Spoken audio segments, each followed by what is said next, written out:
You've probably looked for experts in mould, water damage, fire damage, whatever it might be. And you've probably looked on Google and you've found pages of experts. Well, I'm an expert, and it doesn't mean much until you start looking at what makes an expert. And if you go a stage further and say, I want a qualified expert, someone who's certified, someone who's got experience, you'll find many will just disappear and won't come up. And they're only on Google because they've got SEO. They've got search engine optimization and they come to the top. So they're listed as experts. Doing a 2 or 3 day course in mould doesn't make you an expert. It's 10,000 hours at least. I've got 4 decades of working in disaster recovery worldwide. I've trained, been trained, certified all over the world.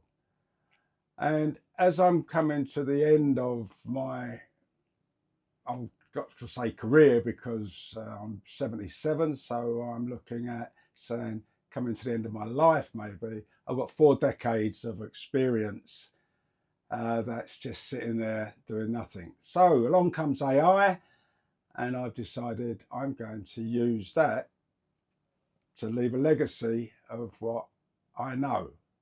So what do I know? Well, I know that I've loaded up onto my AI system 3.5 million words, 150,000 peer-reviewed documents, and they're all cross-referenced, and it will allow you to ask a question on anything you want, from flood damage, fire damage, disaster recovery, and of course mould. Now the mould, whether it's in America, North America, UK, Europe, wherever, the same issues apply all over the world. And that's why I trained in America for a lot of my years. Worked with American companies for many years, and I worked with the United States Army Corps of Engineers in Kuwait after Gulf War I, where I wrote the restoration protocols for Kuwait city government buildings. The issue is that so many times you can get expert information, you think it's expert, but there is a circular knowledge bank. And if you speak to many of the people today that call themselves experts, they were taught by someone that was taught by someone that was taught by someone 10, 20, 30, 40 years ago. And what you tend to find is that same information just keeps going on and on and on. And as you'd be very aware, circumstances change, different things come along. You know, for example, 20 years ago when people got sick in a building, they called it sick building syndrome. The syndrome explained the fact that they didn't understand what the syndrome was. So it was just something in the building and the building is sick. Of course, today we talk about building related illness. So what is that? Well, that can be anything from chemicals, gases, small fragments, toxins, chemicals, lots of different things. And if you don't measure them, you've got no idea what they are. And if you don't put that measurement or measurement data up against your own data, such as blood tests, urine tests, or just displayed symptoms, you're guessing what's going on. So what I've built is Jeff Charlton AI, and I want to introduce you to it. And in there, you will find focused, data-driven evidence. Yes, it's AI, but it is gated against Google and all the nonsense that much of is spoken. And you can drill down on questions. And I advise you, if you're going to use this, to drill down on your questioning, because whatever you ask on any AI platform, the level of questioning will reflect the level of competence and useful information that comes out. So let's have a look at jeffcharlton.ai. Hi, my name's Jeff. How can I assist you? Hi, Jeff. Can you tell me what's the best way for me to remove mould off of my walls in my home? Got it. Give me a moment and I'll talk you through it. The best way to get mould off walls is to remove it physically, not try to kill it with bleach or a fungicide. The reason is simple. Even dead mould can still be a problem. And if you kill it and leave the particles and fragments behind, you have not really reduced what you can breathe in. And disturbing it carelessly can throw a lot more into the air. First, deal with the moisture or it will come back. That means finding why the wall's getting wet in the first place, like a leak, rain, ingress, rising damp or everyday condensation, until that is under control and the area is kept dry. Any cleaning is only temporary. If it is a small patch of visible surface mould, roughly less than about 10 square feet or about 1 square metre, you can usually do it yourself if you protect yourself properly.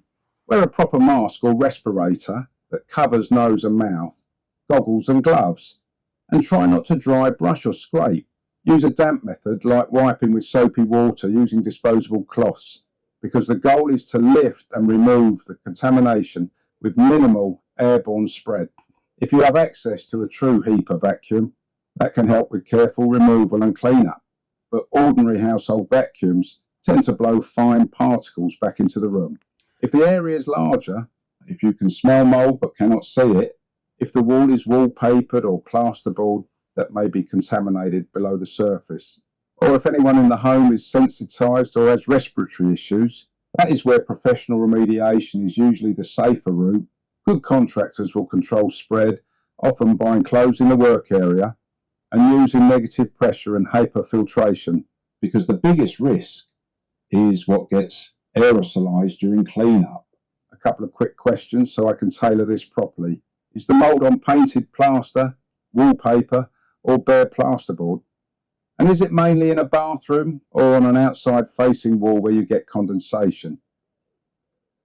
Well, I was wondering, soapy water's great and safe, I suppose, but I believe that there are different benefits and limitations of all types of mould removal. Would you agree? If we used a fungicide or we used a bleach or we used peracetic acid or whatever, have they all got some benefits and some limitations?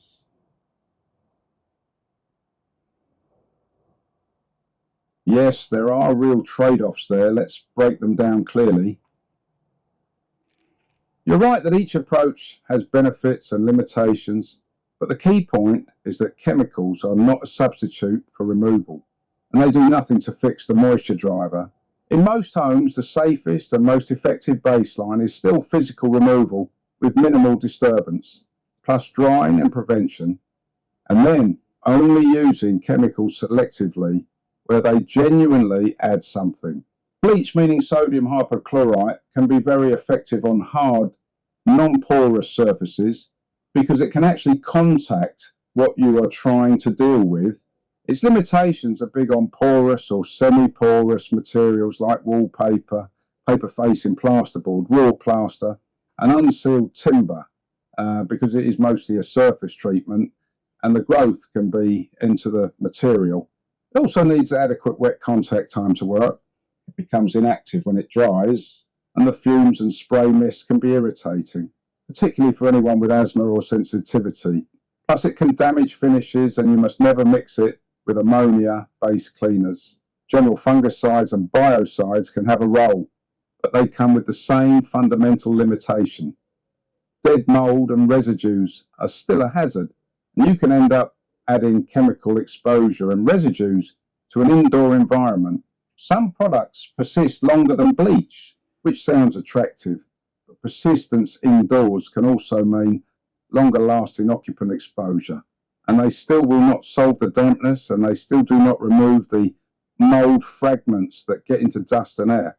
With stronger oxidizers like peracetic acid, the theoretical benefit is broad antimicrobial action.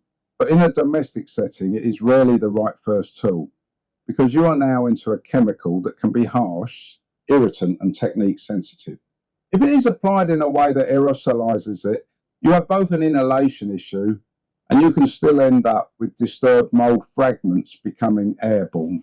So it can become counterproductive.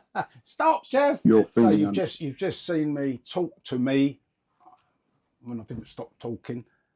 So sometimes you want to go in a little bit more depth, and you might be working at a keyboard or working on a PC or whatever. But so what I'm going to show you now is I'm going to ask another question, but instead of now doing it talking to me, I'm going to now type it. So I'm just going to go into here, type my message. So I'm going to say, what types of mycotoxins can be in my home. It's like watching paint dry, me typing. So there we go. Typed up. So now it's researching. So several types. So here we've got and it's mentioning if you get a urine test or you're going to test for mycotoxins in your home, it's almost certain you're going to go for these aflatoxins, ochratoxins, fumicins, zearalenone, or DON. So that's because these are common molds. Oh, sorry, common mycotoxins. So let's go just a little bit deeper, and I'm going to say, but instead of me typing it this time, because I'm really slow at typing, I'm going to use the annotation, which is on the same type bar. What's the most serious toxin out of those 5 you've just listed?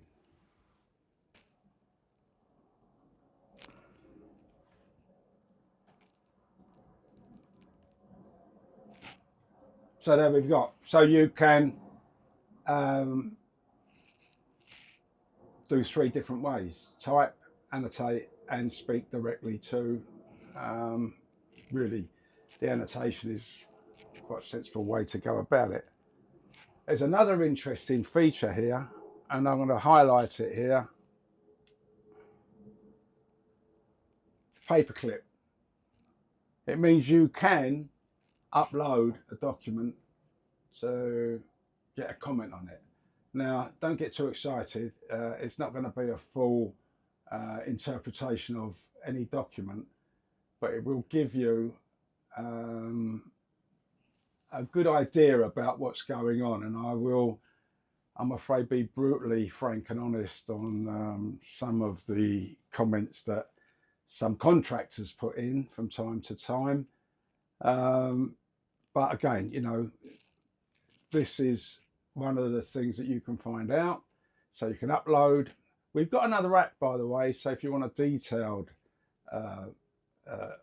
review of a report, whether it's an oat test, an ERMI test, a urine test, or whatever, we can do a detailed report on that and give you an analysis and interpretation so that you understand what's actually written on that piece of paper. So overall here, it's not just mold, it's not bacteria, it's not chemicals, VOC, gases. It is based on 40 years of disaster recovery, training, learning, teaching, and experience across the world, almost all parts of the world, where I've gone into hazardous situations and written or undertaken decontamination works. So you're getting that experience on here. You can go onto this site free of charge, but you'll get a limited amount of downloads, and then we will ask you to pay a monthly subscription. It's a low monthly subscription, but the reality is this costs me money to keep online and to update. So you know, you've got a choice.